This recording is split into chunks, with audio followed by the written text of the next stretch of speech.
Si je te demandais, selon toi, quelle est la plus haute montagne au monde? Probablement, comme tout le monde, tu répondrais l'Everest sans hésiter. C'est pour ça que les grands explorateurs rêvent tous de monter au sommet de l'Everest. C'est l'exploit ultime. Mais est-ce que l'Everest est réellement le plus haut sommet du monde? Ben oui et non.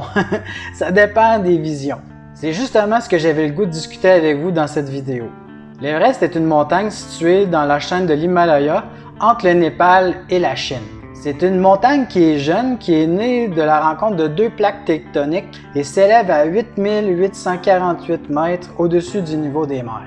Étant encore jeune, puis également à la jonction de ces deux plaques-là, bien, le mont Everest peut encore grimper. C'est un peu étonnant, là, mais c'est effectivement le cas. C'est possible que sa hauteur varie avec le temps.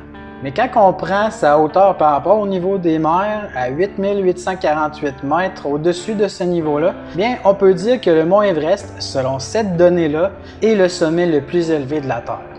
Mais là, peut-être que tu m'entends dire le niveau moyen des mers. Pourtant, moi, quand je me promène sur le bord de la mer ou de l'océan, il y a des vagues.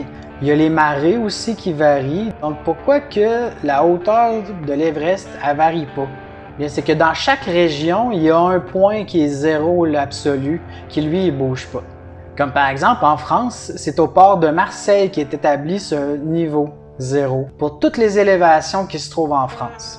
Dans le fond, comment c'est calculé? C'est comme un flotteur qui est dans un puits, qui est au port là, mais qui varie pas avec les vagues justement, qui permet d'avoir des mesures précises, qui est à l'abri du vent et des vagues également.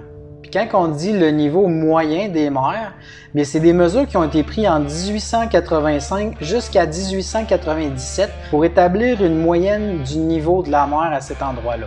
Donc, faisant une moyenne sur 12 ans, bien, ça permet un grand échantillonnage. Donc, même s'il y a des variations, ça ne variera pas assez justement pour changer la donnée au bout de la ligne. Puis comme je disais tantôt, c'est établi par région.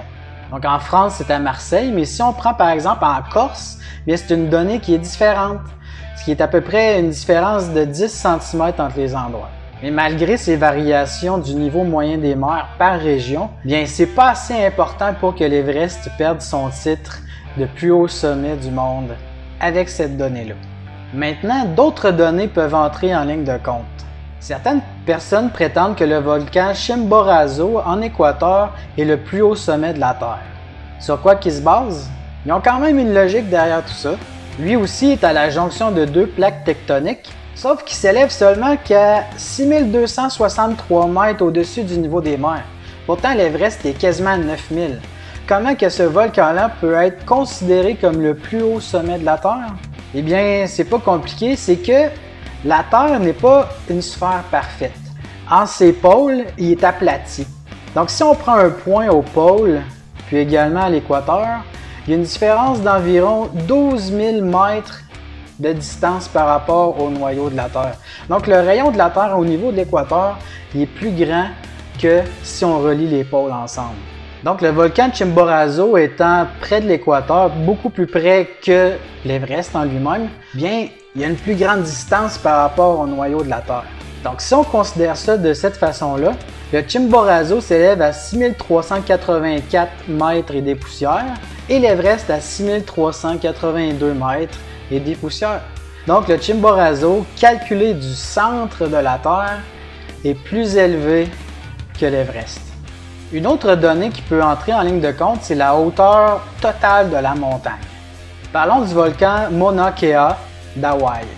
Par rapport au niveau moyen des mers, c'est 4207 mètres, donc c'est même pas la moitié de l'Everest. Sauf que si on le prend la mesure à partir de la base au niveau océanique, bien, il mesure 10 210 mètres d'élévation. Donc avec tous ces éléments-là en main, si je te repose la question, selon toi, quel est le plus haut sommet de la Terre? Est-ce que pour toi c'est l'Everest?